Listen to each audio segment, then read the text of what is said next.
And you're live. All right, let's bring this meeting to order. It's Waldeboro Planning Board, Thursday, October 12th.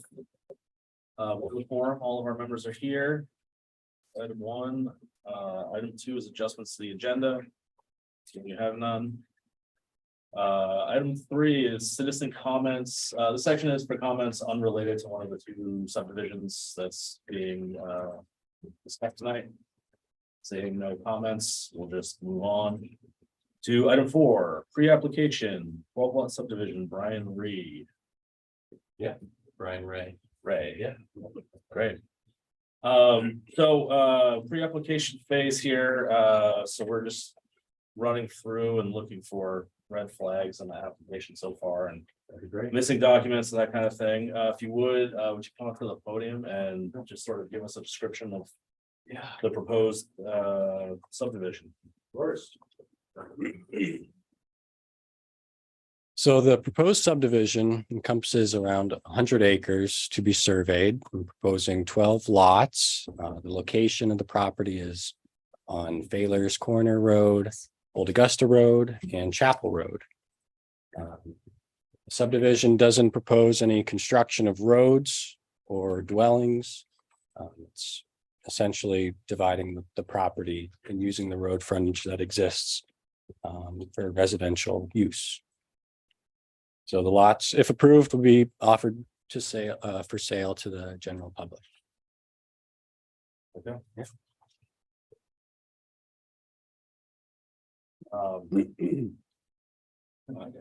Yeah, please. Go ahead. Just right out of the bat here, so this is the map here, correct? Correct. It's all, I'm just gonna throw this out, say lot 12, you sell this to some person.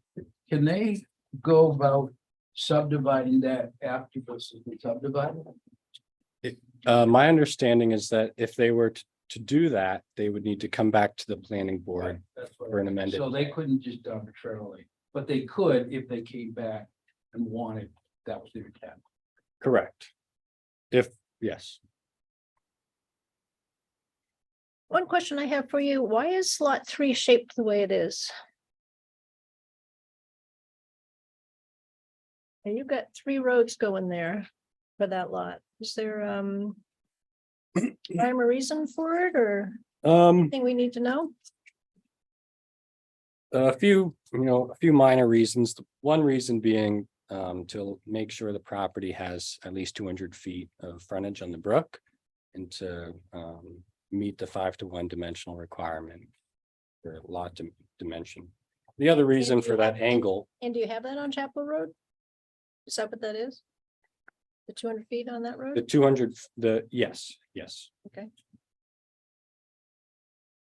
Oh, so maybe lot 4 is the one that is on 2 roads. I'm sorry, I misread that. So the wet area is going through it, but lot 4 is Trailers and Old Augusta Road, the corner lot. So actually, the brook is the approximate boundary of lot 4 on the northern portion.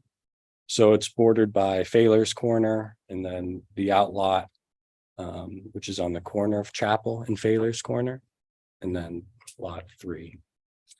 So who does this belong to? In the corner?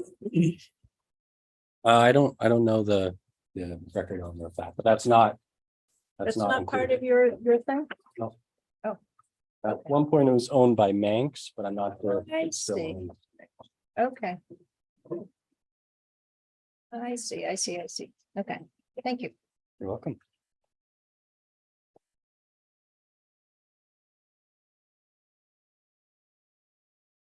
Yes, Sorry, I'm just endlessly curious here. yeah. Lot 8, 9, 10, 11, 12, is that all dirt or sand, or why is that coloration so much different? Is that for the, is all the trees been denuded there, or what is that? It's a crop field. That's a crop field. Yeah. There's crops growing there as we speak. Yes, there was. I think they did. Yeah. Yes.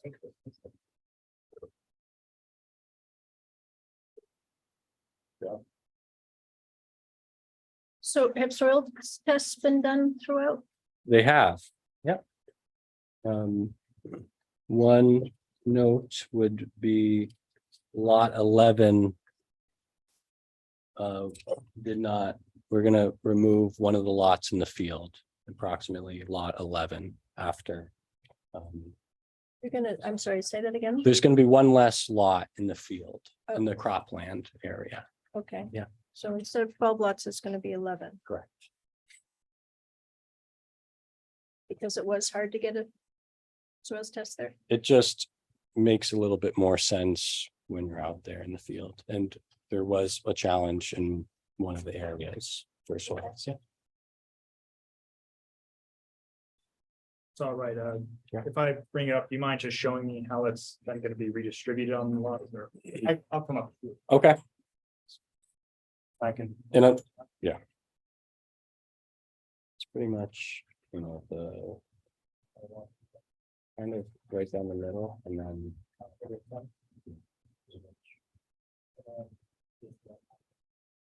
You shift it over to my left. Yeah.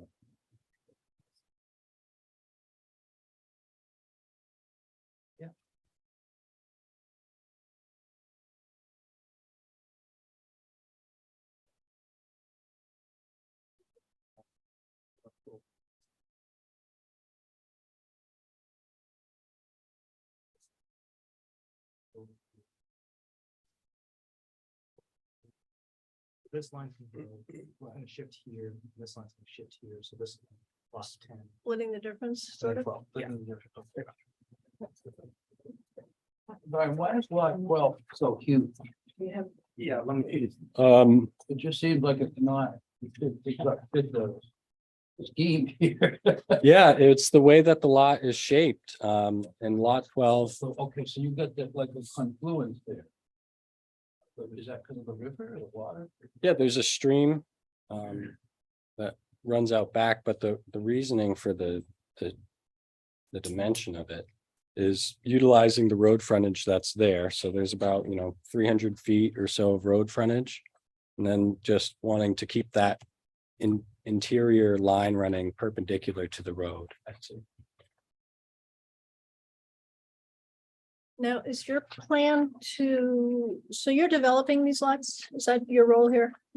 My intent is to have the subdivision, approve the lots as, buildable lots and Okay. sell them for whoever to Are you, do. Whether it's- are you planning to log the property in the meantime or in the next, is that part of your plan? Nope.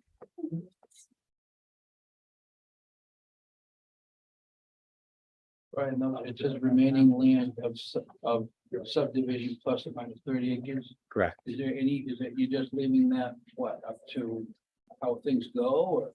Yeah, that area would be, the division prior to an actual subdivision. And just,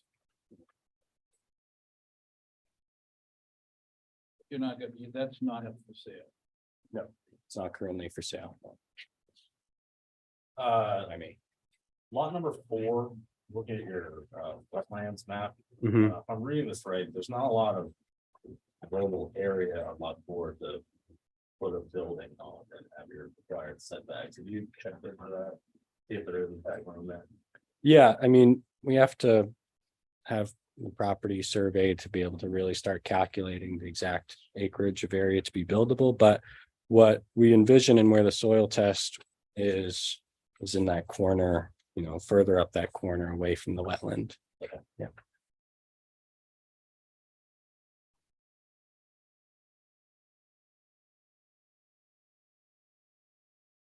Gonna disrupt any wildlife habitat. The state of Maine doesn't have any mapped high value or plant. Should state that. There are maps of wildlife habitats. I saw some online. Okay. And what I saw was that none of the particular like, they have deer wintering areas and various other things in there. And what I was seeing is that none of those are in this particular. There is a. So I believe that map mentioned is in the attachments. So that's this. So this is a zoom, this last map here is a zoom in of the entire town map Correct. on the habitat page. And yeah, there's nothing shaded in there. It's very high value.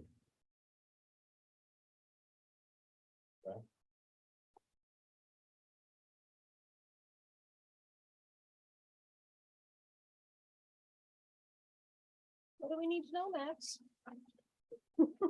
Well, it's a pre-application, so this is just all of you giving some initial questions, some consideration items. There are a few questions I had from some residents throughout the town about this, and I can ask those a bit later.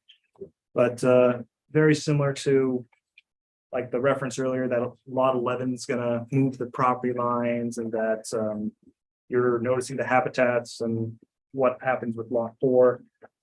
It's those types of red flags that we're kind of just talking about today, or just any other considerations. Yes. And then when you're ready, they will do a preliminary application. I don't know if you've already hired the people to start doing that and if you have a time frame in mind. But we get the preliminary that'll have the soil tests, the land survey, everything else. I did have primarily 2 questions that I just heard from residents, if it's all right for me to ask those. Well, the first question I've had was kind of a hodgepodge, but there's a few, and I've asked you this through an email.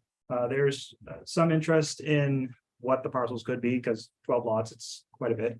I've had some residents ask if this is going to be affordable lots, or if you're going to take advantage of some state initiatives to make these available for affordable lots.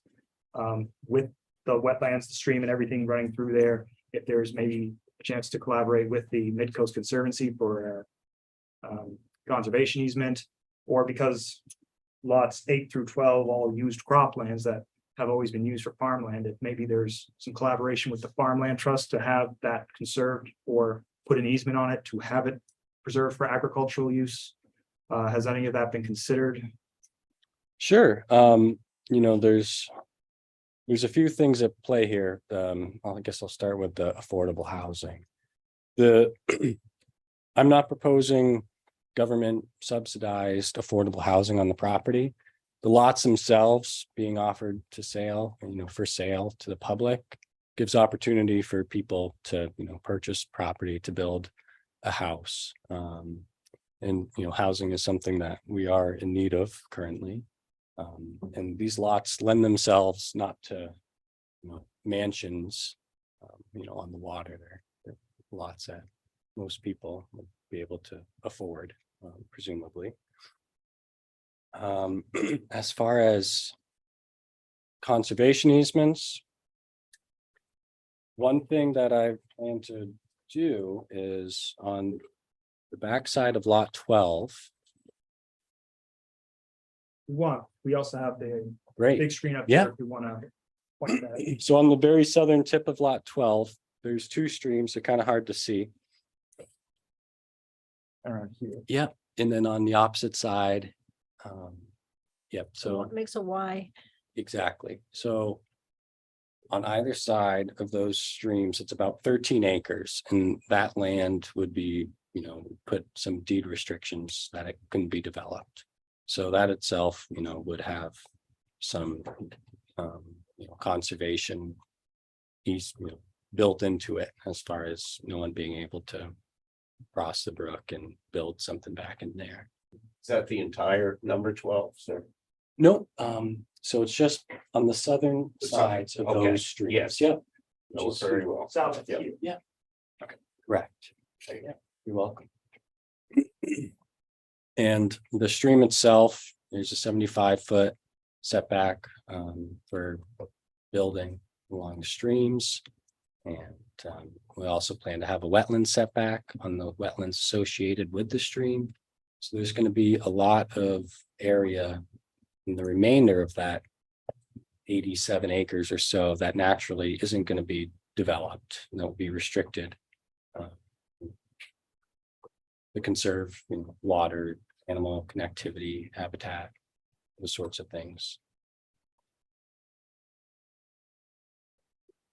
And the agricultural farmland. Currently, I'm not planning to have any sort of farmland conservation easements put on the property. And the second question I've been asked was how the lot lines were determined. Just some curiosity. Sure. Whenever we get such a huge parcel and Yeah, how on earth you came up with this.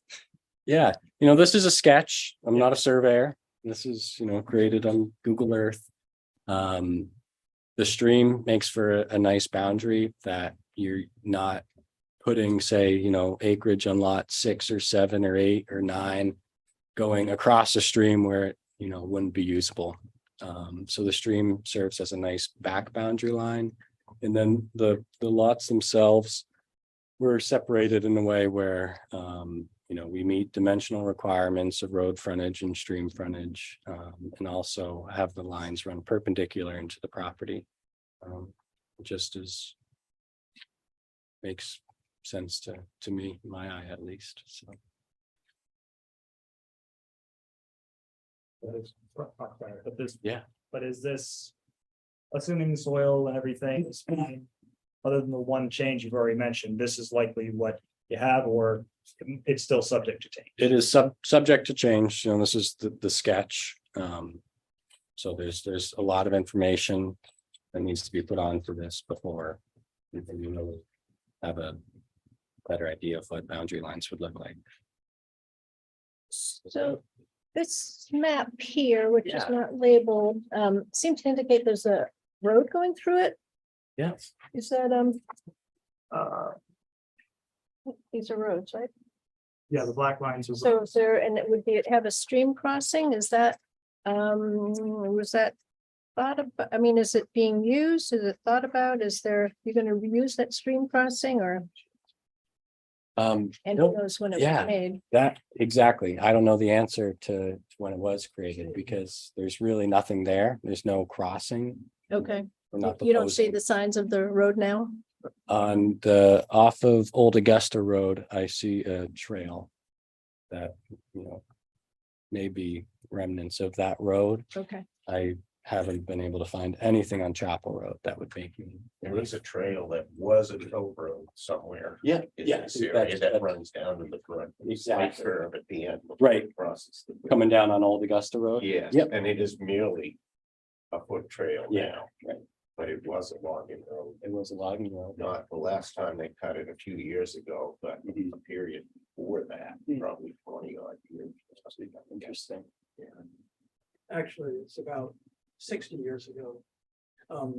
That the that the logging road that you're referring to, that you were catching, which is coming down the right-hand side there, goes deeper into my land now, basically.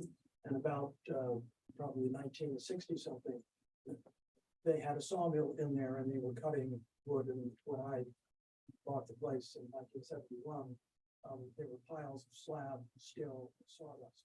So we took a lot of lumber out of that mill. And the trail that I think they referred to here is the remnant of the road that was used to get down in there to the mill that they set up. At that time.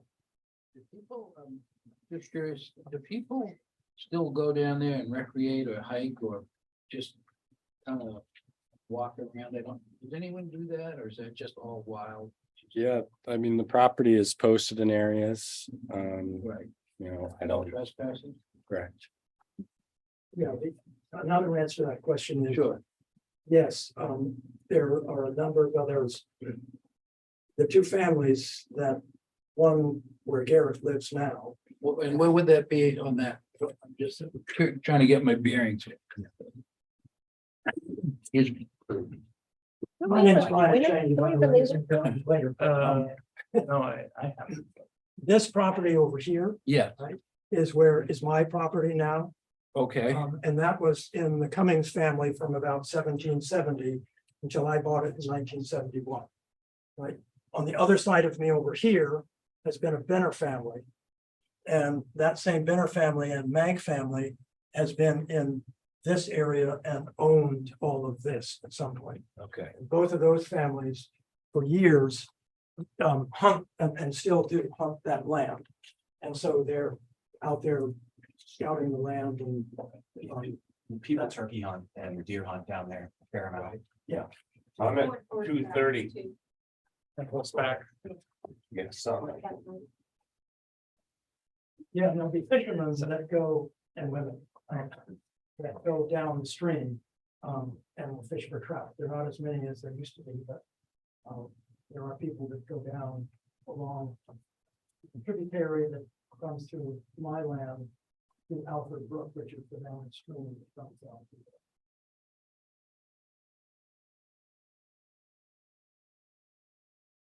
I also, I'm at 233 Old Augusta, which is roughly across from just about the boundary of lot 6 and lot 7. I'm across the road there, adjacent to a little gravel pit.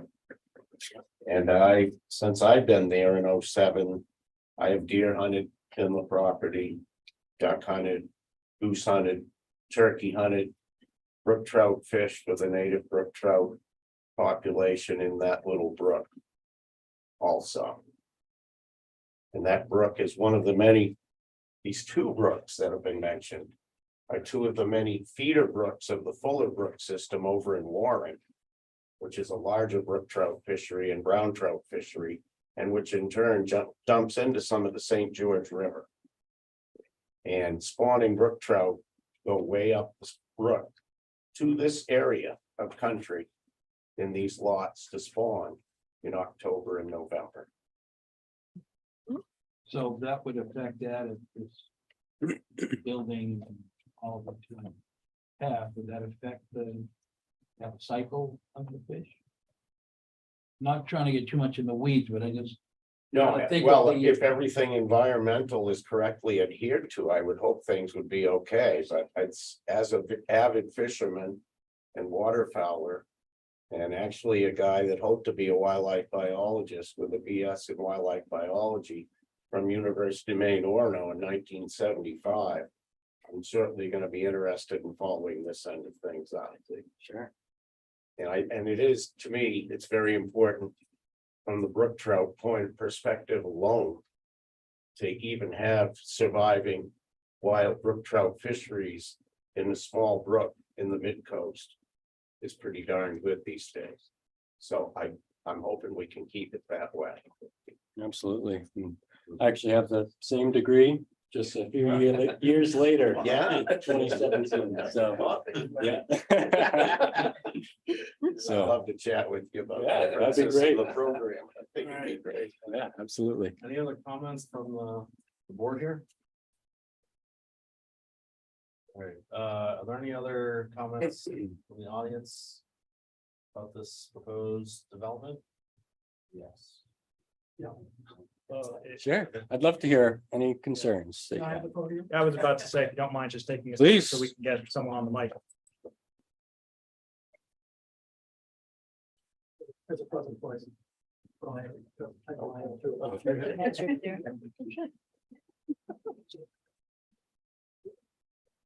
We're excited.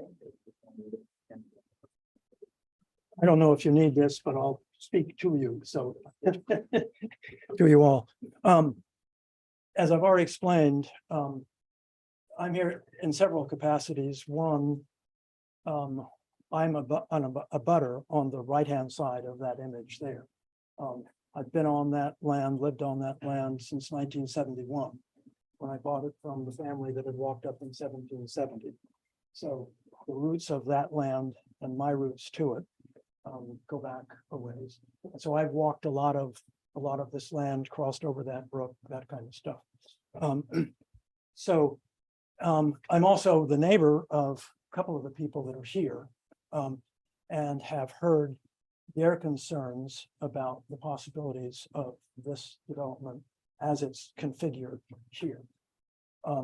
So I'm in that capacity. The other thing, it's sort of like you and your degree. I, in my previous life, primarily was a teacher in a high school And, but I've also I'm not a registered architect, but I've designed residential homes all over the US. And I've worked on subdivision developments in Idaho and individual homes scattered around the US. I've worked as a master planner for campus plans of schools and that kind of thing. And I've sat on something like this, which is an historical commission down in Massachusetts, where we had the same response, well, not the same, but similar responsibility as you guys have up here. Ours was, so somebody wants to tear this down or add this or whatever, we have to sort of try to pay attention to what they're doing and think about the impacts of that in the concept of the whole town. And so as this sort of evolved and I started talking with Scott and with Garrett and heard what they were thinking about and saw this plan, my mind started working. I'm retired now, so it's got plenty of room to work. And the first of all, to you, Brian, and your dad, I guess, as developers, I've got to acknowledge my respect and appreciation for the challenge that you guys have taken on in terms of saying, here's a piece of land we can develop. And it's a given that you want to do that in main part, I'm sure, because it's a good income producing thing. But at the same time, I acknowledge to you that in this, it's like the question about the housing sort of issue. By taking this piece of land, which is sat as a whole piece for a couple centuries, and providing a plan, a schematic as to how to divide it up so that other people can have access to that. That's something that is going to be in the interest of the town because it gives people a place to live. And everybody wants a place to live. And so I acknowledge that. When I put my mind as a developer who worked out in Idaho in a ski resort area and tried to figure out, okay, how do we site things so that the people want to buy them because they're a good place to buy and the environment is going to be protected by the developer who is very intentionally sort of set the roads and set the plots and all that kind of stuff in there. You're not putting any roads in and that kind of thing, which makes your project a lot simpler than that. But my mind turns to that. And I think in large part, the map that you have here and that those of you that have this packet that I send out can see sort of hand there is the beauty of this parcel is that it has 3 roads surrounding it. And each of those roads basically has access then to be able to get into that property. And that's a good thing for a developer because he doesn't have to worry about getting roads into spaces. And it's a very common thing in Maine to have this kind of outline of a property where there's 200 feet on the road and then it goes back in 1,000 feet or whatever it may be. And most people are just going to be sort of putting their house next to the road because that's convenient. Nobody wants to plow that long a driveway. And the rest of the woods is just nice. They can think of it as theirs and that kind of thing. One of my first concern, in the sense that I'll speak to, is that the field, and in this packet that you've got there, you probably already threaded through it. And you guys have this packet in front of you, I think. Yeah. The second page is I pulled off the property for sale in Maine kind of site. And it shows you that field. And Garrett over here lives in the house on the other side of the road from that. And so when he heard of this and saw the development and saw this plan here, it was like, oh, okay, 5 housing lots on the other side of the road. And from some perspective as a developer, it's like, yep, easy, road's right there, no problem getting access. So he, as somebody who's enjoyed that field as a farm for how many years has it been here? 6 years? Yeah, 6 or 7. 6 or 7? Yeah. Sort of suddenly the view is going to be changed. Well, okay, that's what happens all around the place. So we got to sort of accept that. Part of what you see in this packet here in the 3-4 pages is my attempt, which again comes out of my sort of history of doing planning, of saying, okay, so Brian wants 12 lots.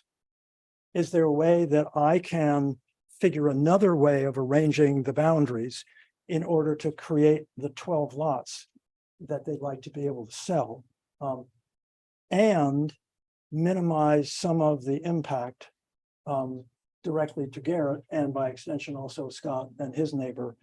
Yes. Could I ask a question? Yeah. This sounds like a discussion you should be having with the applicant, like if this is only a pre-application, so it can't be really fleshed out by us today. You have another idea in mind, apparently.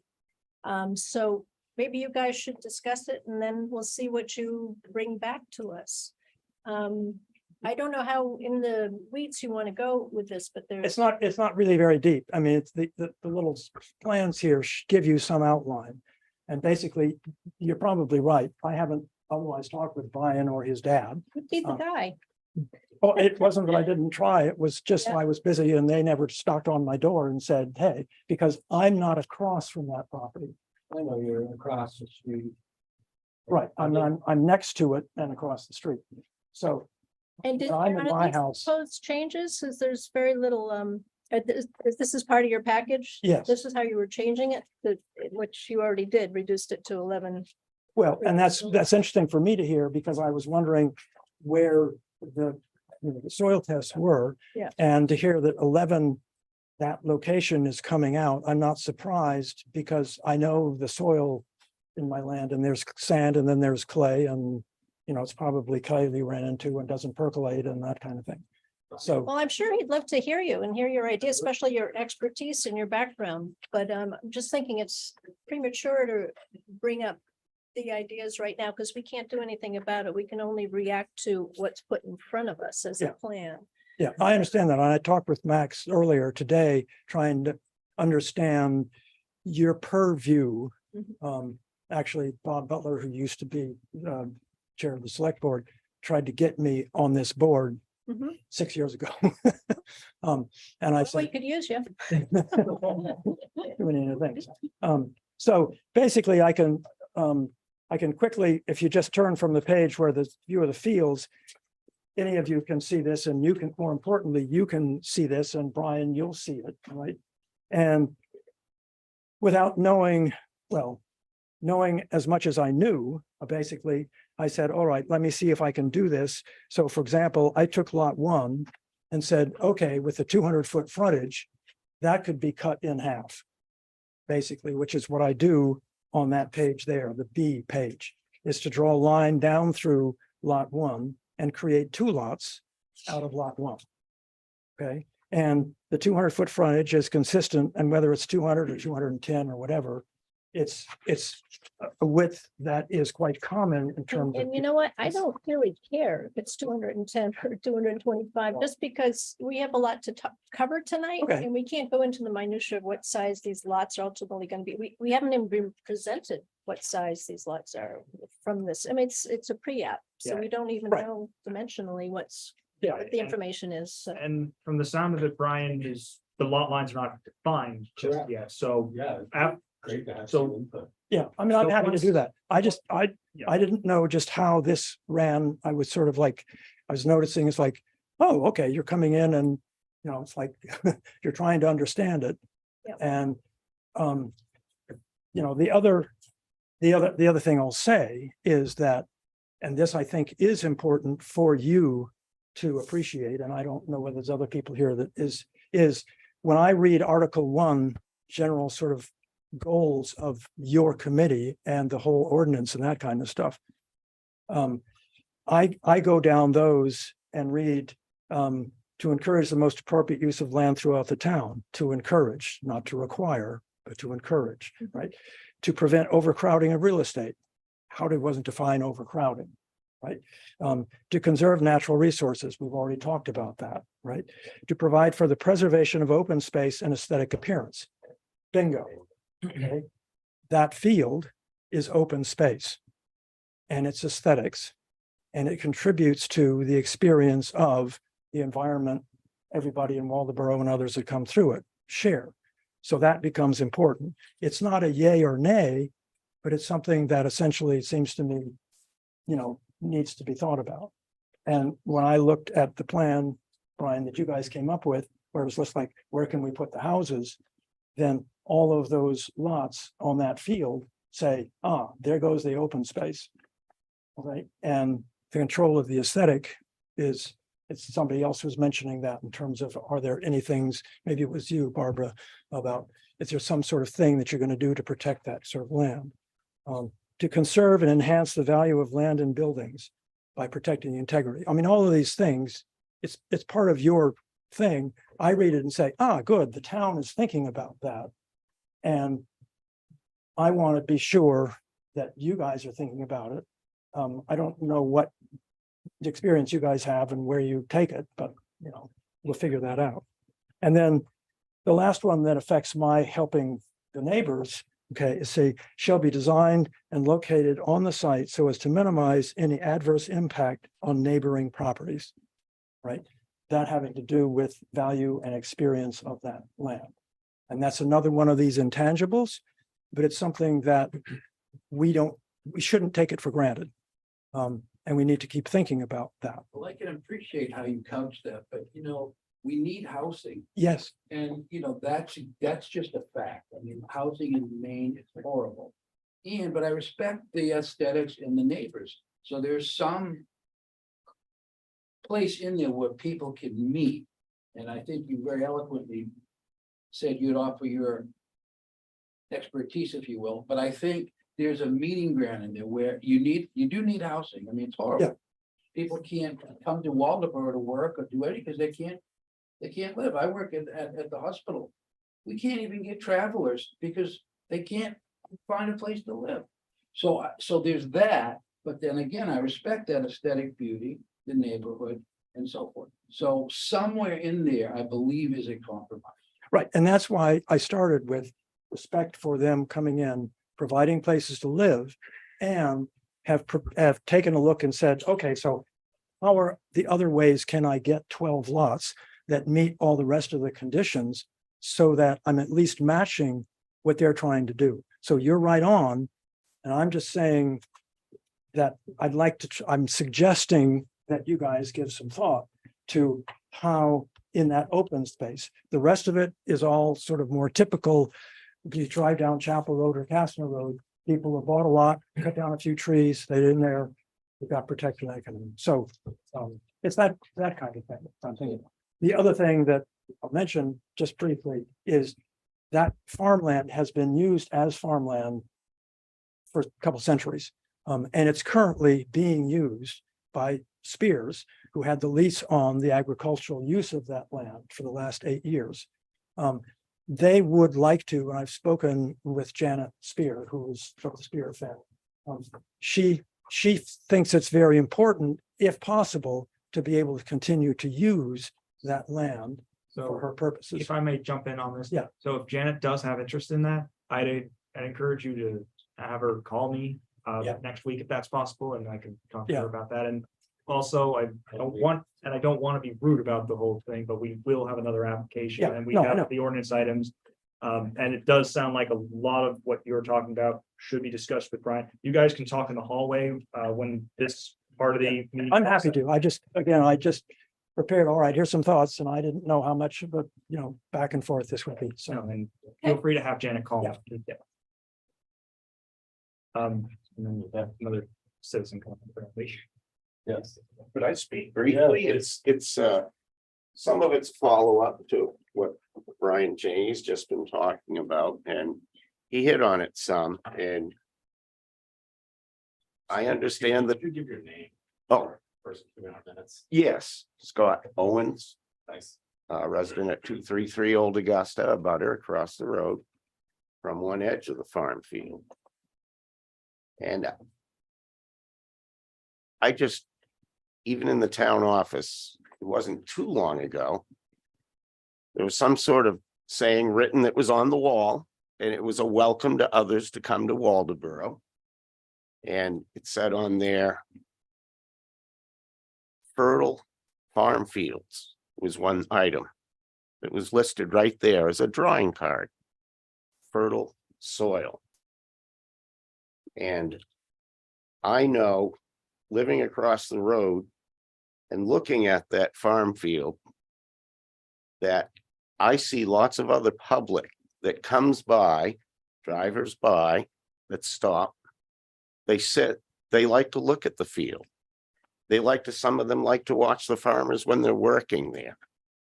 And I also remember myself when I moved to Waldeboro in '81 and I got a place in North Waldeboro on the Washington Road, not too far where the Levi Robinson Road comes out onto the Washington Road.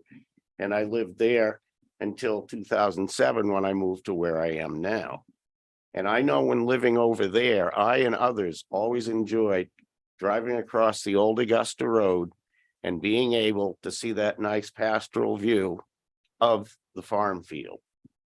And yes, we, of course, if we saw some geese or deer to sneak on and it was in season and it was legal to do so in all ways, then we might do that. But there were many people that just enjoyed to come and see this open area of farmland. And to even have it mentioned in our town hallway here of the town office on paper a while back as sort of a drawing card. Somehow I just hope in one way that this field could remain in agriculture. Yeah, it's Because the a tough- future of our country is in agriculture and making sure we have the American farmer. And I've always stood up for them as much as I can, though I'm merely a gardener. And I almost did become a farmer many years ago. So I really think the town should pay attention to this because we are looking at all these areas that are developing and we're losing road space and pristine views just aren't as pristine anymore.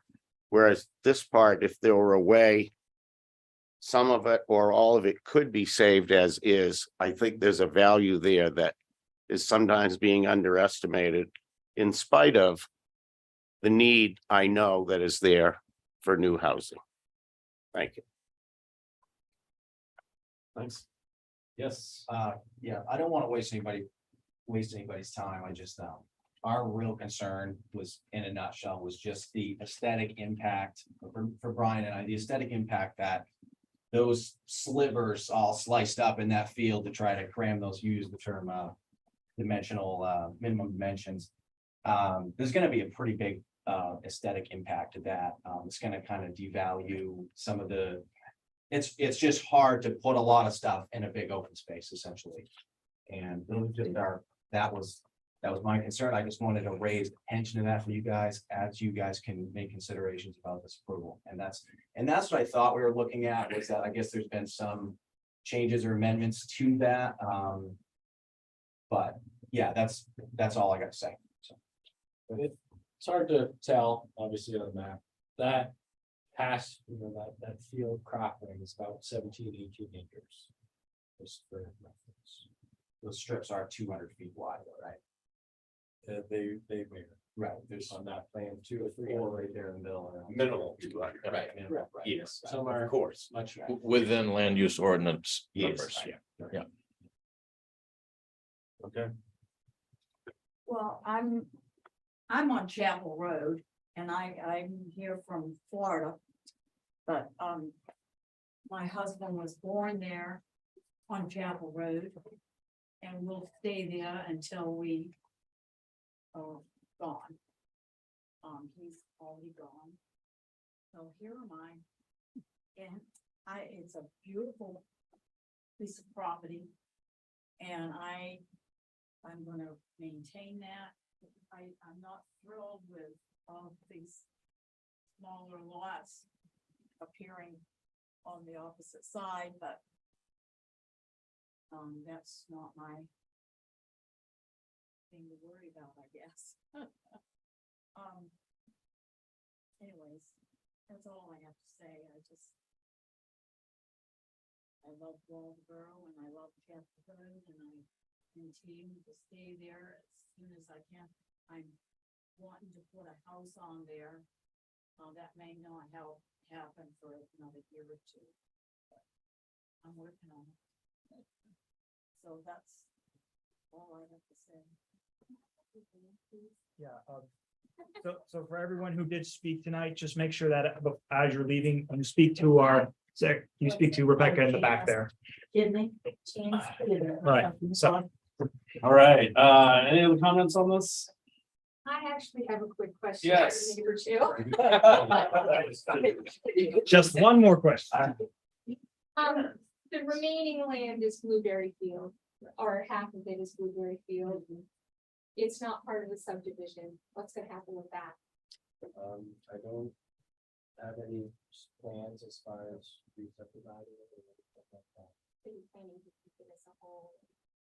The property would be likely transferred.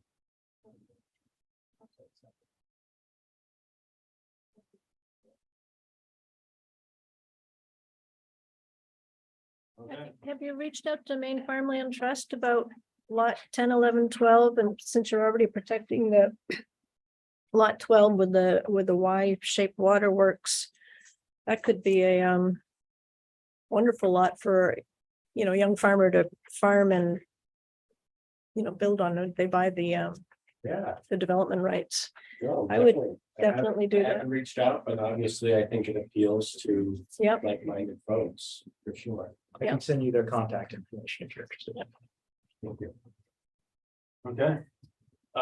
So let's move on to our next pre-application. If you're not gonna stick around for this, please step outside and we'll get into this one. Thanks, folks. Give everyone a second, just walk out. Curious if you general folk. Thank you, guys. Call it Byler's Corner Road or Baylor. I would refer to whatever. the- Oh, ask her on Let's the, all call it. ask her on That's the, always. Hey, Rebecca. We always call it. is it Failers or Filers? Island. Filers. Filers. Yes. Yeah. Not that it's changing the world. They call themselves species, and you can help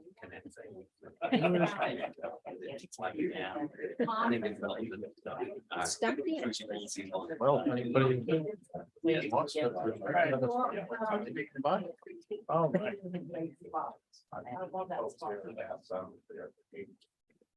Folks, you take your conversations outside. Heidi or whoever is representing it.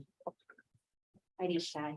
You need me at the podium or you? Oh, just take the podium, just the microphone. Thanks.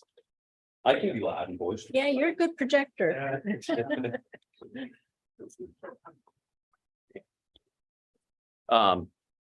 I'm David Starr with Gartley and Dorsey here on behalf of Heidi Simmons, with the subdivision. I would say she's contemplating on Filer's Corner Road, but that's not exactly true. The subdivision that she has on Filer's, that she's learned that she now has, that we need to permit after the fact. So that's what brings us here. In early 2022, Heidi acquired 65-acre tract on Filer's Corner Road from the estate of her late fiance.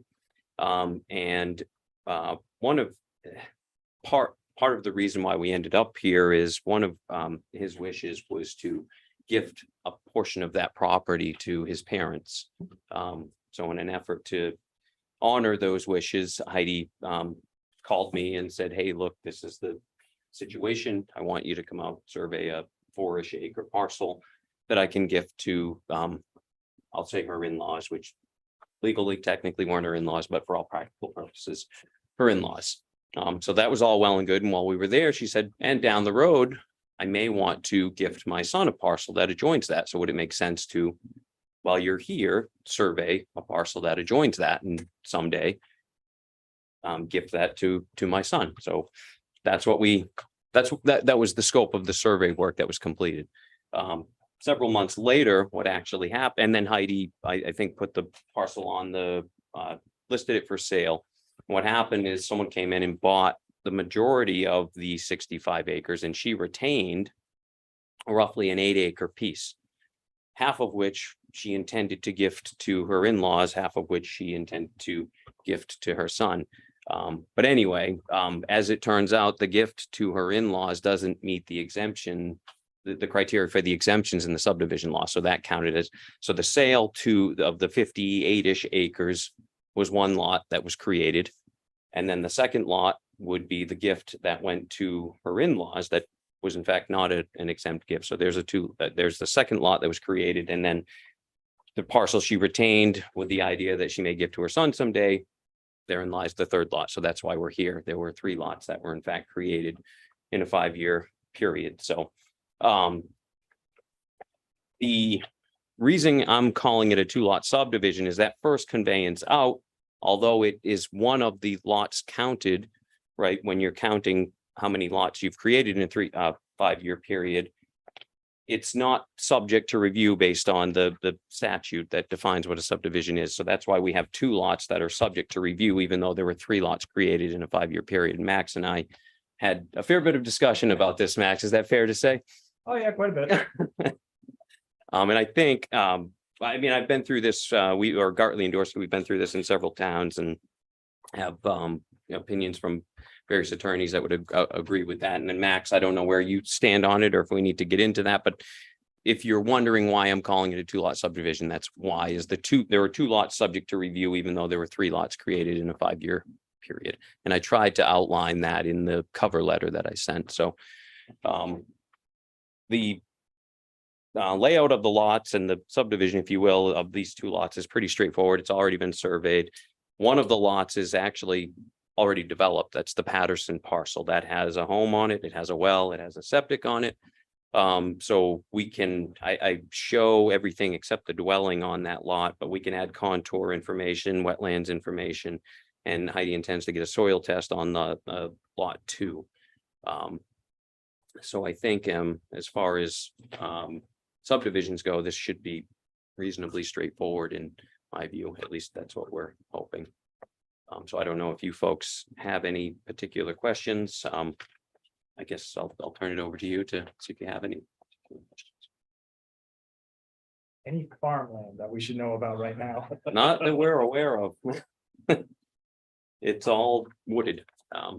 And when we went up and we had John Daigle with the town come up and look at potential entrances off of Filer's Corner, and he said, you know, the entrance to the Patterson piece he had no issue with, and he agreed that an entrance on lot 2, what was going to be Owen's lot, he didn't see an issue with that. The only thing he said there is going southerly, there may need to be some vegetation removed to maintain safe sight distance. So if memory serves me correct, the deed to TR Dillon Logging, who owns that land there, was subject to an easement to be able to remove vegetation to provide for adequate sight distance. So I wouldn't anticipate there being an issue with being able to get clear unimpeded sight distance for access onto that lot. I wouldn't anticipate an issue with getting a soils test. I mean, the lot is very similar to the lot next door that did perk and they put a septic on, but obviously we need to verify that. But Seems pretty straightforward to me. I mean, aside from, the provenance of the whole situation. This is the first time we've had one of these since I've been on the planning board. Yeah. I don't know if there's much else to it aside from doing the test for the septic and. surveys there. Questions, 2022 isn't 5 years ago, so I don't understand how the initial sale isn't part of this 3-lot subdivision. So So. you can go ahead. I anticipated this question might come up, so. Slowly, okay. Well, so there was a 65-acre tract there. Yeah. Heidi, would you agree that Heidi could sell one parcel, be it a 2-acre, be it a 58-acre parcel, retain one parcel, not a subdivision? That the parcels were both compliant with all the standards in the ordinance.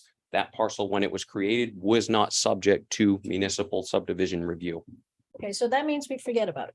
Exactly. Oh, well, then in your Not mind. Not you're- entirely. Forget about it. You consider its existence, right? Yeah, you forget about it for 95% of this review, like, there's going to be, you still have to have the overall map that shows what the original lot was. And I think that's still in your packets. Like, you still have to acknowledge that 56 acres is still part of the subdivision. But the land survey, the soil testing, the wetlands, all that stuff, we don't have to go through it for the logging company parcel. We just have to focus on these two lots that are being split now. And if the logging company is split somewhere down the line, doesn't matter when, but somewhere down the line, that's split once. That will also be subject to a subdivision amendment. If that, well, I wouldn't that- completely concur. I don't think it is, you consider the existence of the lot, but it is not part of the subdivision. And I know we don't. That's gonna be another. Well, and the reason being, if you look at the definition in the statute, and this is precisely what happened there, in my view, the dividing of a tract or parcel of land and the lot or lots so made. I'm referring to the first division of the lot, which dividing or lots when made are not subject to this subchapter.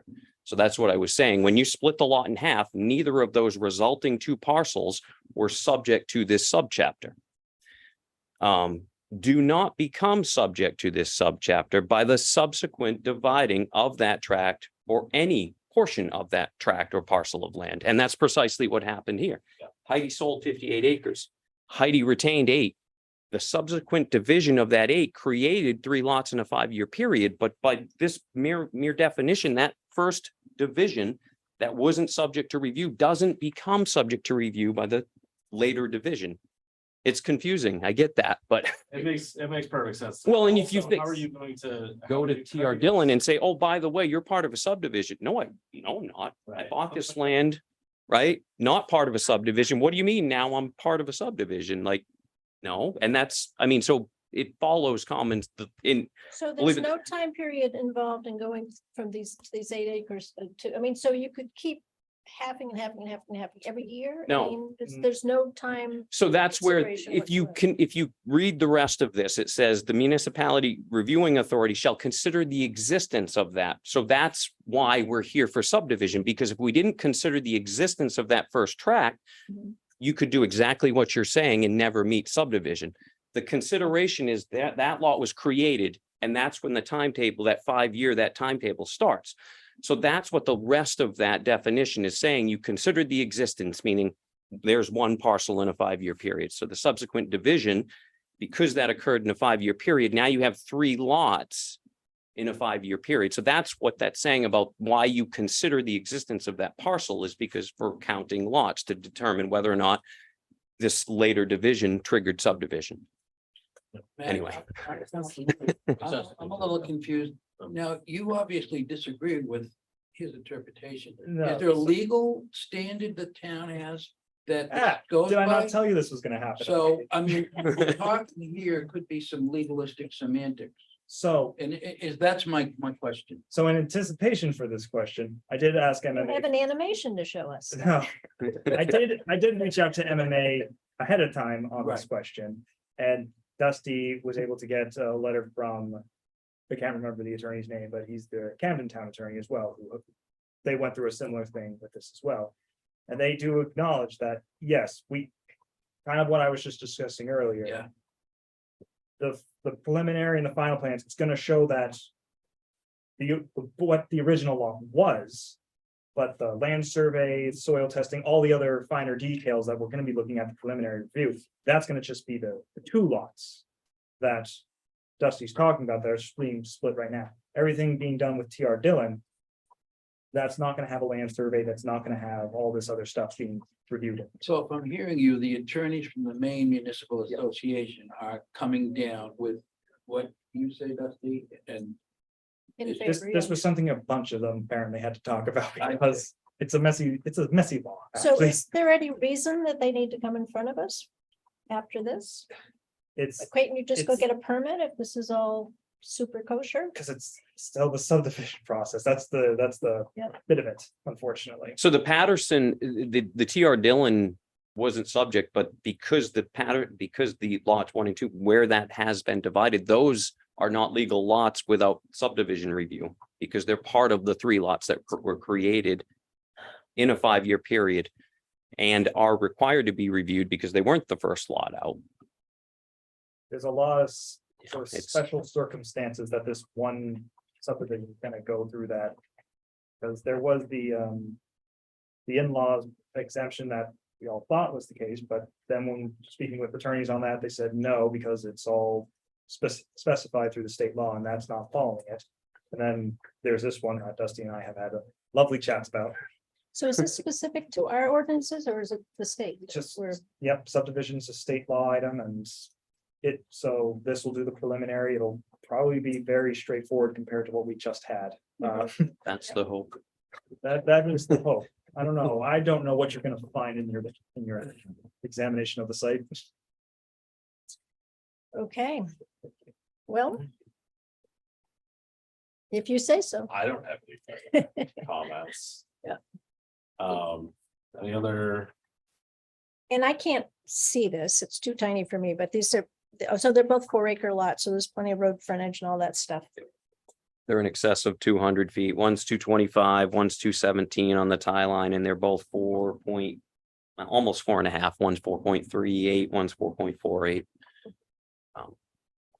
Okay. A couple of things looking at the ordinance, I did see in that the planning board does have the authority to grant waivers for certain submission requirements. I can't remember the exact language. If you deem the waivers aren't, if the submission, if some of the materials needed aren't necessary, given the simplicity of this site, do you suspect if we ask for any written waivers, offhand, not knowing what those would be, but would you anticipate? Is there something, is there a well or something within the setback here on the developed lot? I mean, what's that? blue Well, dot? the setbacks are the building setbacks for a structure, the Okay. wells, So that's okay. yes, yeah. And just referencing what Dusty is talking about, that's 12.4.7 in our ordinance. Thank you, Max. So topo lines and all that stuff. Yeah, planning board can do these waivers if the information is not required to determine compliance with standards and review criteria. May vote on one or more performance standards to be waived if the applicant has proposed alternative designs that will satisfy the review criteria. Or if the size of the project, circumstances of the site, or unique features of the proposal, provided that the review criteria are satisfied. For talking about the backgrounds part of it, shall submit information. And then that's pretty much it. Everything else is sort of formalities on how the waiver process would happen. is there any item you have in mind that you might ask for a waiver for? Well, contours is one. I mean, we can go out. I could spend some time with the GPS and bring in LiDAR derived contour information to give you a general sense of what the grading is on the site. Similar with wetlands, one residential lot is developed there and they didn't build in, a wetland area. I think there are some potential wetlands, I don't know, near the north line of lot 1. Possibly out on the east side. I don't really recall as much on lot 2. Is that something that you think we should plan on mapping and depicting on a plan of this nature? Or is that something, and maybe that's not something The you're town comfortable map. answering? I mean, just the town information or the For wetlands. habitat, yeah, or does it Yeah, show this? that would be what's supposed to be included right now for beginning habitat. I don't know. I don't have the application in front of me. I actually see what you have, but maybe that.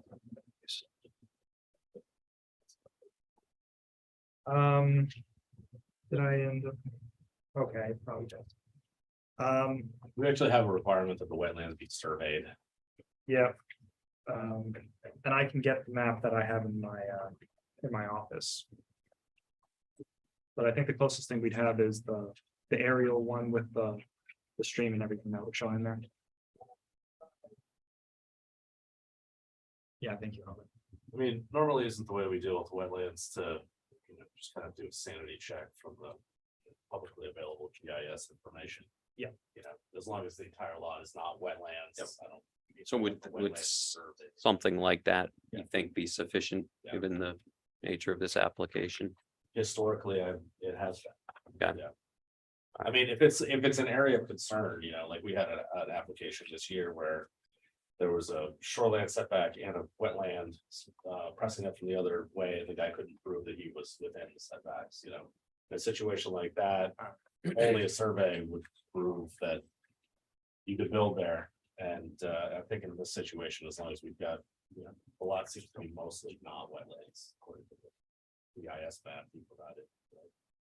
Yeah, and we can double check with beginning with habitat as well. Which But if there aren't red flags there with looking at those databases, then maybe a waiver would be, a waiver request to that effect might be appropriate. Sure. I don't expect a definitive answer, but it doesn't sound unreasonable if we make that request that it might get granted. Okay. Or The topo, do you think the aerial LiDAR, so you have a baseline of an idea of, I mean, it's a relatively flat lot, but you wouldn't know that. That's fine. was it called for? It's like 10-foot contour. You've got plenty. of 10 foot or angles. less. I think. I mean, LiDAR, I can, if I download that data set, I can create 1, 2, 5, 10. It's just a changing the, you know, output on. I get it, it's just a sanity check, you know, we just want to make sure that, you know, it's not a 4-acre lot, it's all a cliff. Makes you know, sense. So that you can actually build on it. Yep. Yep. Something. Okay. And then I'll kind of, based on some of this feedback, I'll look at the rest of the submission requirements and maybe take a stab at some of the things that I think might seem reasonable to ask for waivers on, and we can go through that at preliminary, and Yeah. maybe you'll grant some of them, maybe you say, nope, we need this, that, and the other, and Right. narrow it down. And well, and the other thing I know procedurally, there has to, I think it's laid out in 3 tiers, right? Pre-app, preliminary, final. Have you folks ever done final approval and during a preliminary application? If waivers are granted and we have everything there, would it be possible to think we might get through with just one meeting as opposed to having to do a preliminary and a final review? The final doesn't have to be a meeting, correct? Can't the final be just like delivering the missing information that was identified in the prelim? Is that how that's set up? Yeah, so the preliminary is where we're trying to get about 90% of it done, and then Right. the last 10% would be any last minute conditions of approval or, I mean, if it's perfect, ready, on the preliminary. The only item with the final plan is if the planning board wants to hold another public hearing. That's optional. Right. But if, and I can double check that, but if the final plans are ready and you guys don't have any issues with that, I will double check that, but that might be possible. So I'll quote Jim Carrey. So you're telling me there's a chance? Isn't that a movie? He's in? Better chance than that, hopefully. Yeah, well, there's a chance if I close my hand right now, a fly will be there. But Fair enough. I'll confirm all that and then I'll talk with you more about that later. All right. Well, and that all assumes we can get everything together on the first shot and we aren't missing things. But if that does happen, then possibly. Perfect. Okay. That's about all I have. Did you have anything, Heidi, you wanted to add? No, thank you all. I didn't know my gift to in-laws would count as a gift, so I had no idea I was doing something illegal. Oh, yeah. Are there any comments from anyone in the audience about this? Nothing? Okay. Anything else from the board? All right. I think we're all set. All right. Well, thank you all for your time. Appreciate it. Thank you. And Max, for a pre-application, is it 14 days prior to, or is it was 3 weeks for a while in the ordinance? Did you change I when? think I changed it to 2 weeks. 14 days. Yeah, You know, the November meeting, the date of that by chance? This will be the second Thursday. So Okay, so like we're looking at the 1st of November for a full Yeah. application. like we want to send it in for Halloween pretty much. All right. Do what we can do. You can do it. Thank you all. Is that your hat up front or? It is, yeah. All right, meeting minutes. From August 10. I don't have a copy of them with me, but I did read them. I found one tiny typo, otherwise I had no notes on them. Was it already revised? That- Did you already send the info to? I did not, no. It wasn't significant at all. No, I thought they looked good.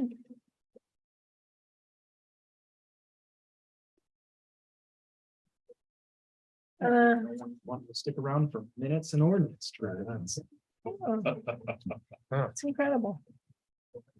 Don't know what's good for them. I say no one, but there's more people.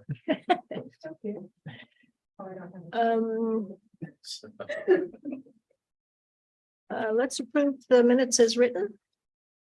It's like, I'm not- Were you here Discussion. last time? I don't think that was. Oh, you were absent, right? Absolutely. Yes. all right. Limited question, that's right. Can we approve them with just the three of us? Yes. Yep. You can now. All those in favor? All those in favor. There we go. All right, it's accepted. Item 6, ordinance revisions. Right. Which ones are we talking about tonight, Max? I think the only thing we have left regarding LD 2003 were definitions. Oh, do we start going through the definitions and not make it to the end? We did everything else, but we just didn't get to the definitions yet. And that's, once we go through the definitions, if everyone was fine with that, I think we're all set with LD 2003 and that can be set for the June ballot. Then I can talk about other housekeeping items if people are interested. Fantastic. Thank you for putting the date on these. Yes. It's really appreciated. Um, So I can just go through what the definition changes, like I'll just reference the page number, what the item is, and then I'll give everyone a minute to review it in case they have any notes. Does that mean you're gonna read everything in red? It depends, do people want me to read everything, or do you prefer me to just say, this is the item, read what's in red? Let's, I don't know, what do you think? I can start by referencing it and then reading it, and if people think that they can read it faster, then we can do that. Yeah, let's just read through this and see if we have any comments about it. I do have a question, like right out of the gate, though. Yep. Accessory apartment, minimum of 190 square feet. State language, Really? that's what they had in LD 2003, they put down that you have to say that it's at least 190 square feet. And if the town wants, it can put in a maximum size limit. Can we put in a larger minimum size limit? When you say larger, do you mean Larger 200. minimum size, Right. greater than 190 square feet. as like 200 square feet? That would be a number greater than 190, yes. Yes, I'll double check, but I do not believe you can do that. I think 190 is the minimum we have to put down. wow, okay. Creative. Space making. I don't even know how they got to that number. I'm just trying to picture my life in 100. I'm sure it has to do with code spacing for plumbing fixtures and all that kind of business. It actually calls for separate kitchen, bathing, sleeping areas. So it's not like you can have a studio with a sleep-in. Come on, Isn't that what it's saying? It's saying separate from the principal residential building, so all that has to be within that 190. Oh, so. Well, that could be a it studio. could just be a big room, okay, yeah, with it. Yeah. Wow. probably. So I will double check that 100, that we can have it go up. I mean, I don't know But why? what an appropriate minimum size would be, but Oh. like, But why? Someone already thought about If it. somebody's probably, already thought about it, why do we want to add 10 more square feet? but- Well, he didn't say 10, he might say 200. I don't know. You know, 200 more. Eighty. Yeah. Or- 19 by 10. and Van That's the life, size of a yeah, van life. Tiny house. that's right. Max, what are the metrics that you people, the town or whatever uses? Do you go and arbitrarily just survey 5 towns and see what they have? Or No, how- what are the metrics? So for all the definitions for LD 2003, I had nothing to do with that, thank God.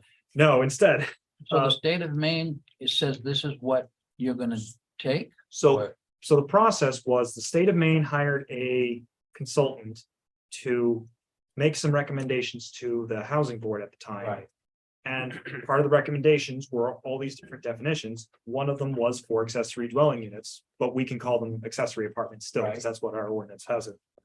And they say that for an accessory dwelling unit or accessory apartment, the recommendation was a minimum of 190 square feet. That is what the consultant gave. And that was the language that the state passed. I noticed the key word here is recommendation. A recommendation is not a de facto, you've got to do it, is it? Or is it? The consultant recommended it to the board, and then that board made that 190 square feet state law. So then, so that's where that's where, okay, right. I don't have a problem with it. Someone with No, I a don't. small unit, I'll build it on. I'll ask you 8 feet by 16 feet is. I'll 100. That might be all they can do before they hit the setbacks. I mean, why, No, yeah. restrict them? again, I'll Just see so small. but Again, I'll it's ask- not Really that small. again, I'll It's ask again to MMA, just a triple check to them that, do we really have to say 190 and see what they say on that? I don't think it really, I don't think you need to even bother. I mean, I think that there's probably. Not a lot of demand for that. Size of housing. I don't think. It's a anyone's- 24-foot motorhome, basically is what it is. Yeah, right. So, Is that it? 24 by 8, right? Yep. 100. right around there. I don't know. Something What do you like two think? You want to live in a 190 square foot place? I did, You did? I did, in London, it was good. that. See? Yeah, I would do that. There we go. We had a camper about that size and 4 people. Well, Not the answer. Accessory apartment, it's. Not the ample answers I was into it, expecting. but- Okay, Right. I think that should be the max size. Hey, on that note. So other than accessory apartment, the next change was on 15-2, affordable housing development. And again, unless I say it, everything is word for word what the state gives us. now why'd you just cite 15-2? This is definitions, right? Yes, that's page 15. Oh, I'm sorry, okay, great. Okay, Feed into 15-3.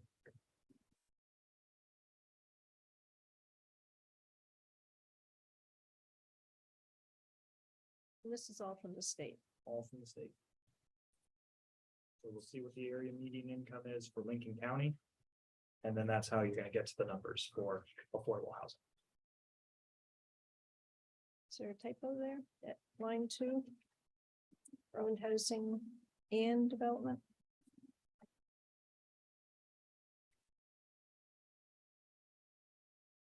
Housing, add. Yeah. Thank you for that.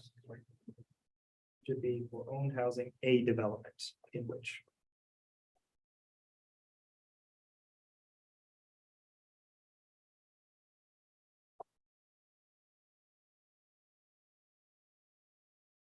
So this is how they're gonna come up with AD gray. Apartment? No, actually, Volunteers of America was approved before this is going into effect, so they're sticking with the units they proposed to you.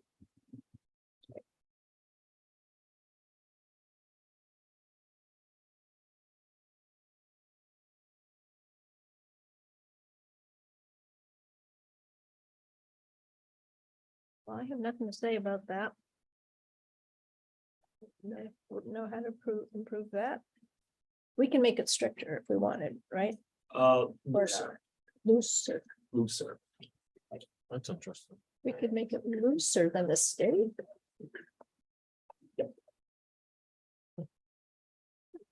Like rather than. But usually it's the other way around, though, right? I mean, I with know. code and stuff like that. Are you it's- serious? Could make it looser. No, I'm Max. Wow. Just saw airplane. The massage therapist office. Yes. Uh, You skipped ahead on that one. yeah, I've been reading. Yeah. So That's not LD 2003. clearly, this also being added into our matrix. Yes, Wait a minute, you're way on the M's? Yeah. I can. Yeah, I don't know. If we want to just go ahead to that one, or I should quickly read through these. LD 2003 items. As I said, all these LD 2003 items, they are, unless there's a highlight right next to them. They're all almost word for word what the state is having us do for LD 2003. So Wait a minute, so what's the highlight next to them mean? there's a highlight next to some of them, like condition of approval. At the very end, you'll see a highlight Oh, that that highlight, says not LD 2003. okay. That's just something I'm having in just for some clarity's sake. Okay. While everyone else is reading, for massage therapist office, that was just an issue that was raised because of a place that opened up in Waldeboro recently. We don't have that in the land use matrix, and the state does have some definitions and rules around that, so the code enforcement officer, Mark Stoltz, has requested that we just, while we're doing all this, include something for massage therapists so that there is a procedural item and there's some standards on licensing. That's what page is that on? What- 1520. Yes, 15? Oh, Because that just opened up right on Route 1. Yes. So this town has nothing to do to regulate that? we do not have specific standards for that, correct? but the state had licenses massage therapists? This, Who Yes, license, yeah, who they do. licenses it? Yeah, Yes. so the state. yes. And the state says that they are involved with the license, but they're not involved with any process and review of it. That's always a town item, so. We don't have anything specifically on that. We kind of need to play catch up on it. And the definition for that is still from the state. So other kind of like physical therapy kind of stuff, I mean, obviously acupuncturists, I guess, get licensed and I don't suppose it was a sauna place, or you go in for an individual sauna, would that get, I mean, all this, does all these people need to, I mean, Well, the does reason, everything need to be get licensed by the state? no, In so other words, should massage therapist office be expanded as a It's not- definition? Not included in medical office, I guess. right. Massage therapist office is included because that's specifically called out by the state. Saunas and other things like that, we can at least make the argument of. This would be silly, recreational facility, because that's talking about doing some luxury care, things like a sauna. But massage therapist is specifically defined separate from the state.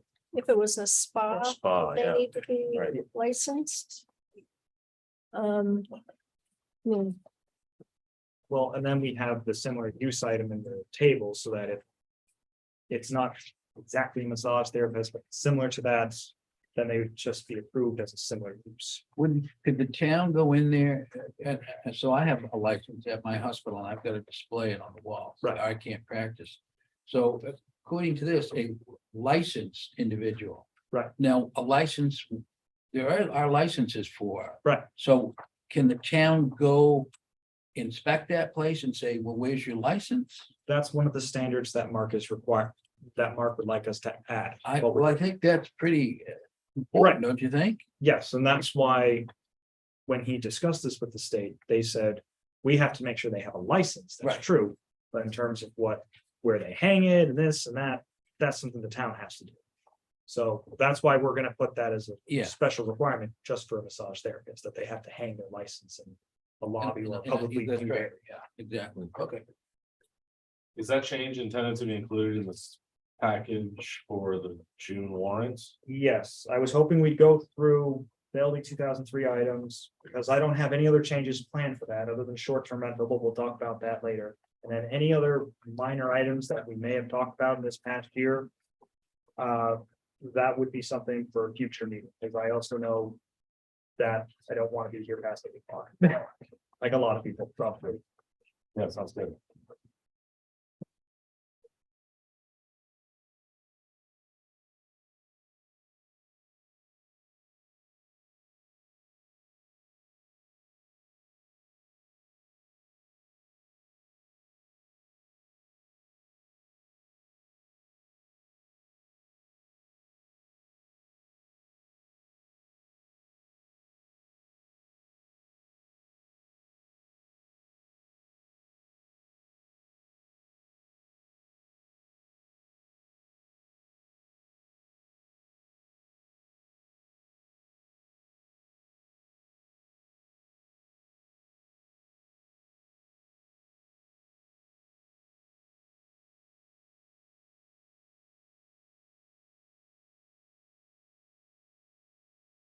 Max, can you explain, page 1530?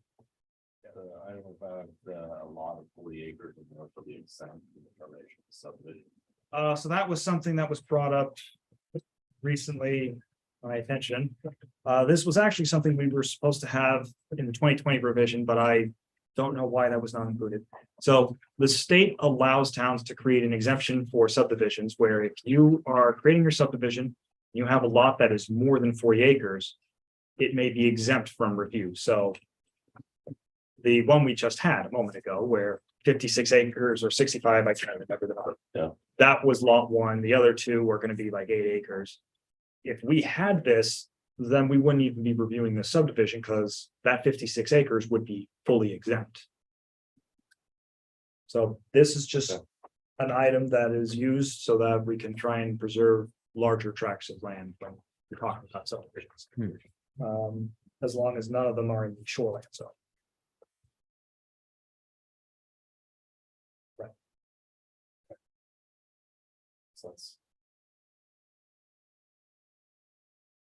Well, it's kind of a shame that this wouldn't, the neighbors wouldn't have a chance to say anything about it. You know, About all those 40 houses, acres. all those houses showing up on their road or across the field. Oh, he was referring to the other application. Right, I was talking about the 3 lot. Yeah. With the, But this is in the 63 acres or something. well, that. Well, yeah, it means no, as for one of these being at Right. least 40 acres. like, I think lot 12, for example, I think that would be exempt because that's more than 40 acres. Or when talking about the farmland, if they were to combine all of those and make that a 40-acre lot, that's now exempt from the subdivision review. Oh, I see. So the intent is to, encourage Keeping large, maintaining large lots. right? Yeah.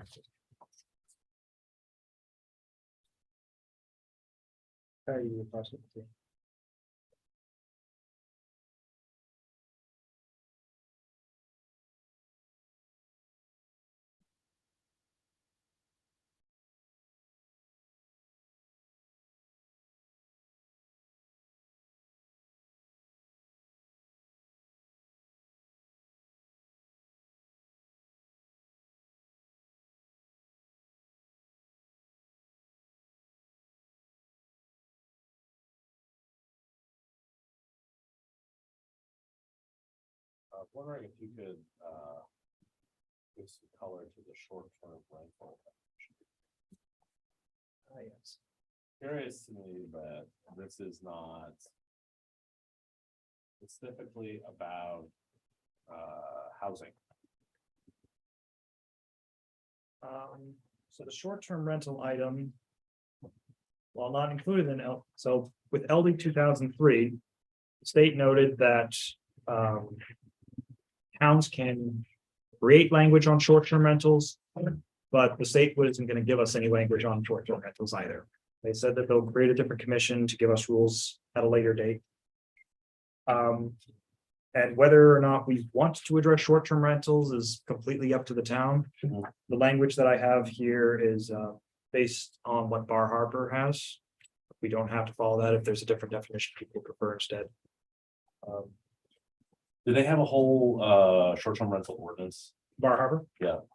I believe they do, yes. Okay. And that was one of the questions I was gonna ask everyone. One, if you even want to consider short-term rentals for Waldeboro, I do have some data actually put together and I can talk about that. Oh, And two, if you want short-term rental in the land use ordinance, where we'll spend more time on that, or if you want me and Mark to put together a short-term rental ordinance. And then it would be separate from the land use, so it wouldn't be going under full review, but you can still look at it and give us notes, but it just would be sort of separate, because one fear I have is people will see short-term rental in the land use ordinance and try and vote it down because we are addressing short-term rentals. That's kind of, They broke the whole thing down. yes, Yeah. that's kind of the fear I've been having recently, because some towns have, whenever I talk about short-term rental, they say, no, we don't want to touch that at all, so. And I can certainly get something written up and send it out to everyone so that you can take a look at it, and I don't mind collaborating on this one, but I just wouldn't have to spend planning board times going over short-term rentals if you want it as a separate ordinance. Or But if we, Well, it'd be nice if we had some housing to talk about, housing, here's just supply to talk about to counteract it. What is the overall gist of the data that you have for Waldeboro short-term rentals? so I used a website called AirDNA, which takes into account all listings on Airbnb and Vrbo, I believe, the two most common ones.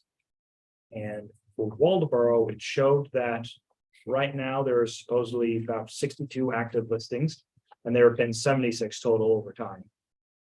And obviously it peaks in the summer. But right now with the 62, about 57 are the entire houses available on short term for renting out. Whereas there's about 5 that you would just rent out a single room or partially part of the parcel. Within an occupied house. Yeah. That's what you're saying. Right.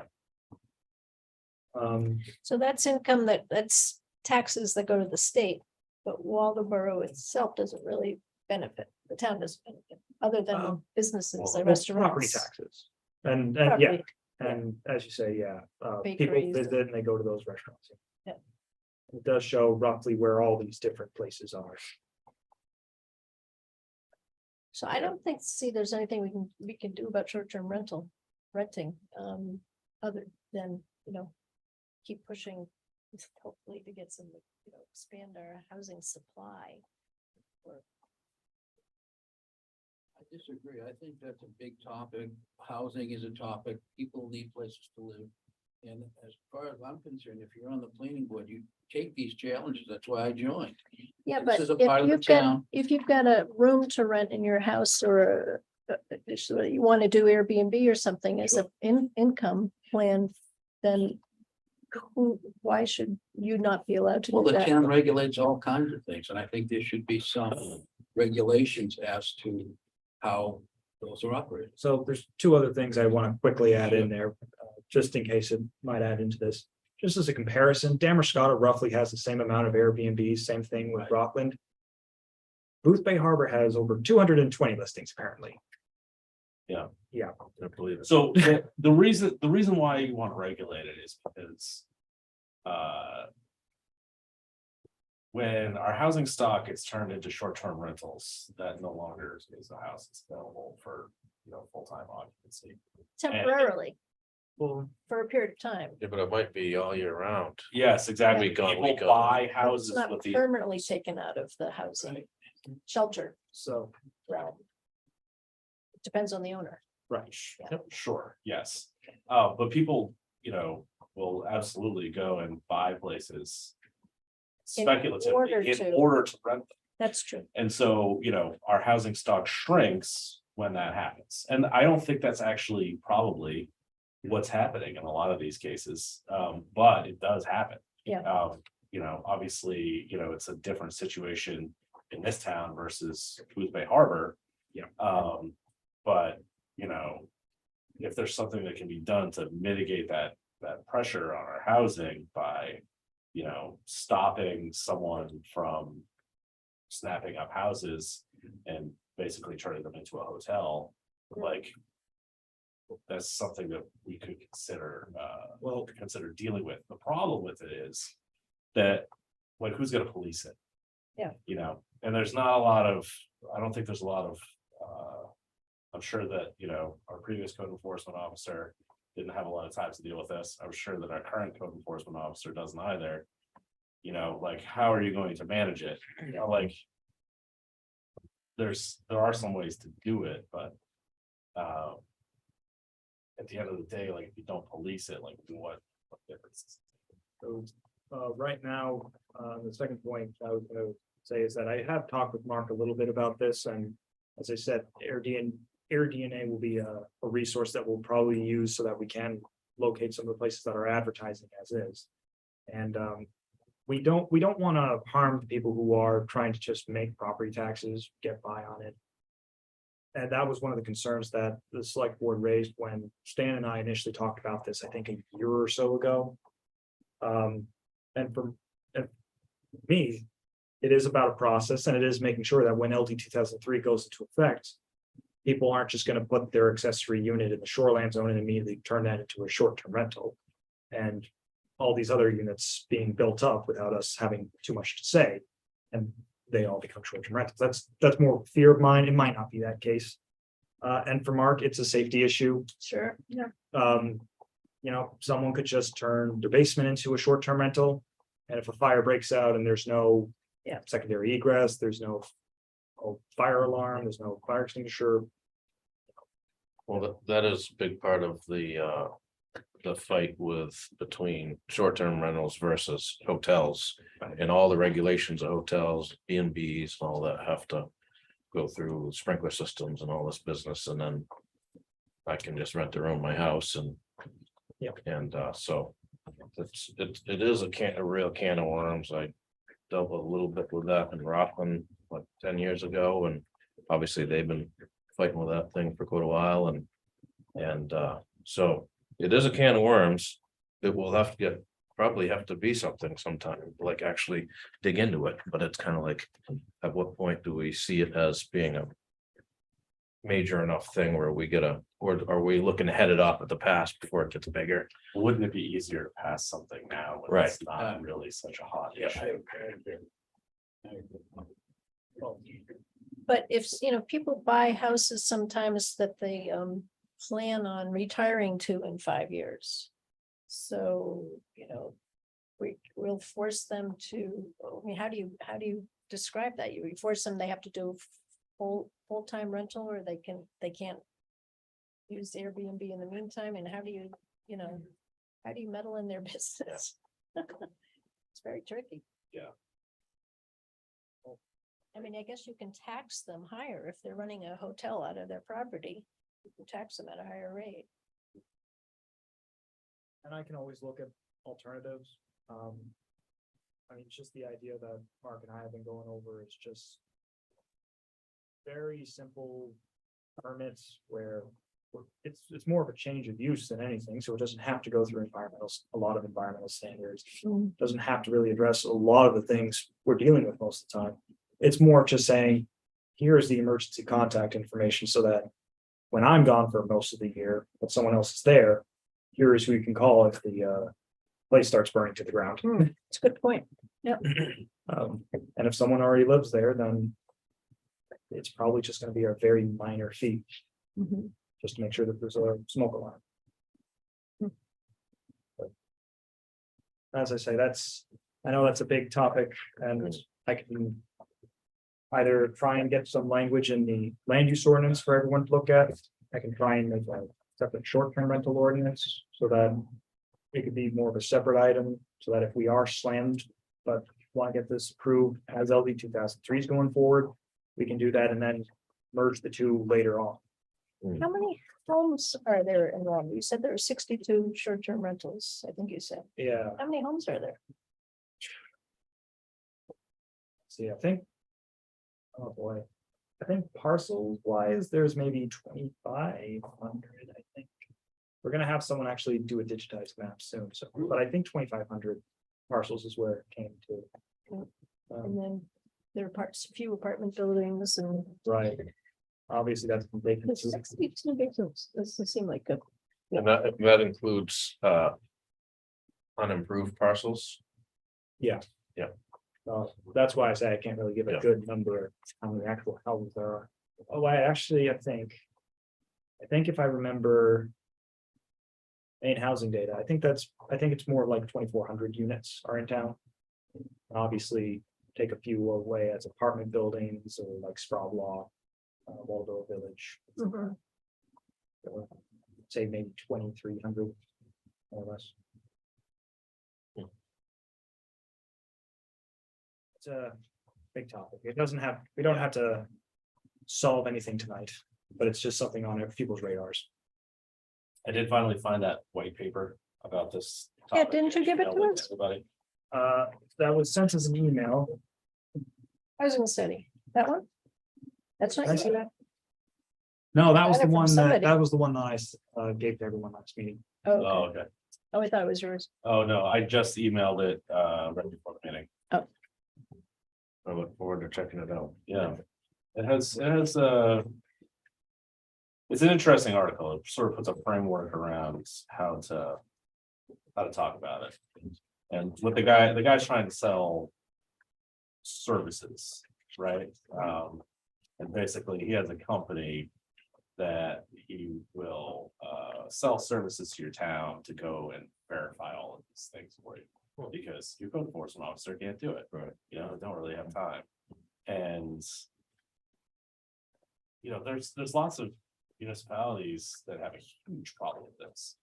And you know, drives rents through the roof and you know, causes people to migrate around. And he's obviously more focused on things like that. But there's also some, you know, some suggestion in there about tactics that you can take to absolutely protect, you know, the retiree that's got an in-law apartment over their garage they want to, you know, rent out in the summertime. So some ideas in there.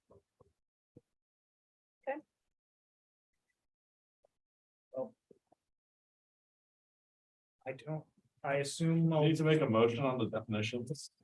I was gonna say, for LD 2003 items, we could. I assume I don't know if everyone is comfortable making a motion to have the LD 2003 changes go forward, or if everyone would like a month. I'll make sure everything's sent out in the digital file in case anyone has any last minute comments, but, Were we okay with 190 square feet? Yes. So it sounds like we're okay. We can vote on it, right? on just the LD 2003 items. Can't we? You can, we can also, as I say, maybe we could just wait for a different meeting where it would just be one big. We would Vote on the whole 2003 thing. changes, yeah. Okay. Just That's fine. because I'll give the digital file out and everyone can then, everyone will have a month to review it. In case there's any last chance. And then, as I say, there's gonna be some smaller items that I'll have, just based on what we've already been talking about recently.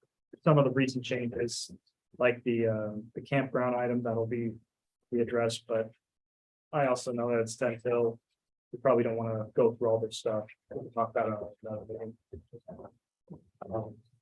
Speaking of which, I have Volunteers America said that they will be ready for November. For the facade and the design For the regular scheduled meeting. for the regular scheduled meeting. Okay. They say it's almost a completely different design. I haven't seen it yet, but they keep hyping it up. I just can't wait to see it. 10 stories. Dear Lord, I hope it can satisfy the requirement. That was them.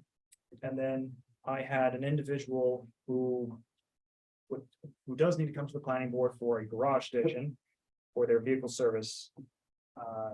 And they are curious if the board can meet sometime before their November 9th meeting. And usually I would suggest October 26th, because that's 2 weeks away.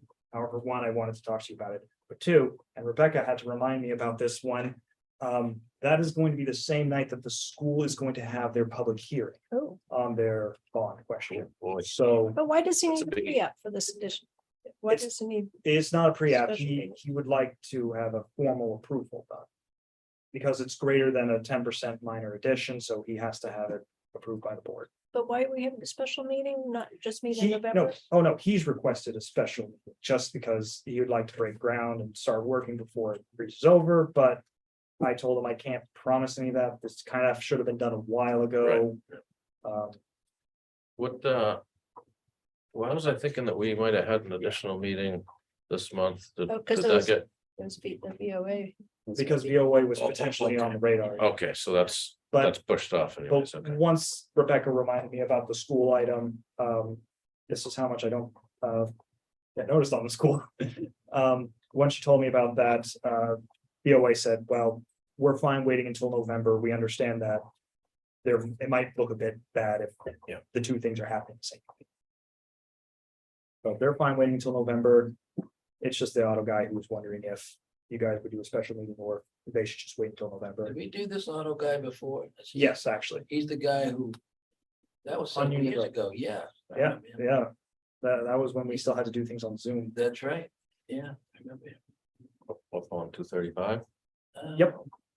Yep, near the, She's doing good, huh? Right on. left for a garage. Oh, the guy who had all the woods in front of his garage. Right. Said. Yeah, Yeah, so he's expanding his business. so I leave it up to the board. I don't know if some people already have the 26th sort of locked off and, or if you're gonna be busy, or if because of the school happening that night, you feel it might be better to just have them wait until November. What do you think? I'm finding, I can't believe how fast these months go by.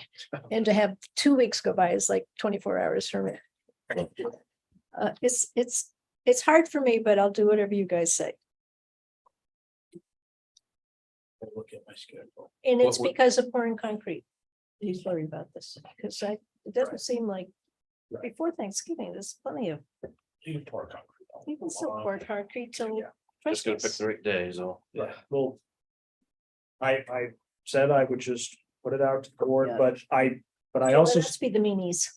well, and I stressed to him that. You guys do work a lot and. It's been a packed month already, so I don't know if. You guys want to continue it and.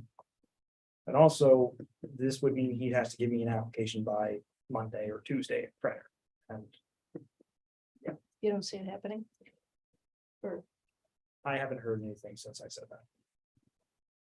He doesn't have the materials together and he wants to have a meeting.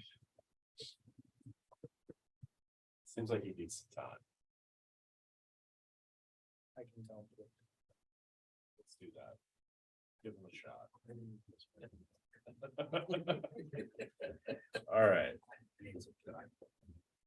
Anything else? That's it? Small things. What do you all think of the redesign? I find it weird. Doesn't it feel weird? It's a little different. It's so we can have so many chairs in the back, because obviously this room's packed for every single meeting. And you had more people here than for the vote. That's true. That's true. I like the redesign. And we're a little closer to that screen, which actually kind of helps. Maybe not you there, but I know, it was a little weird to be twisting around, but you know, it's Mm. fine. It's totally fine. We'll squeeze up and you can sit there and then. Yeah, we're right out. well, actually, why does that table have to be there at all? Couldn't we just move the thing over? Usually in the select board meetings, Pam, the town clerk, is just sitting over there for notes. Okay. Which Rebecca, you can take when you ever want. But we could just push that back and slide the thing, because it was kind of a squish through there. Yes. Yeah, I'm probably gonna have to just remove those 4 chairs in future. Mm. But no, I have nothing else. All right. Okay, I'll move to adjourn. I second it.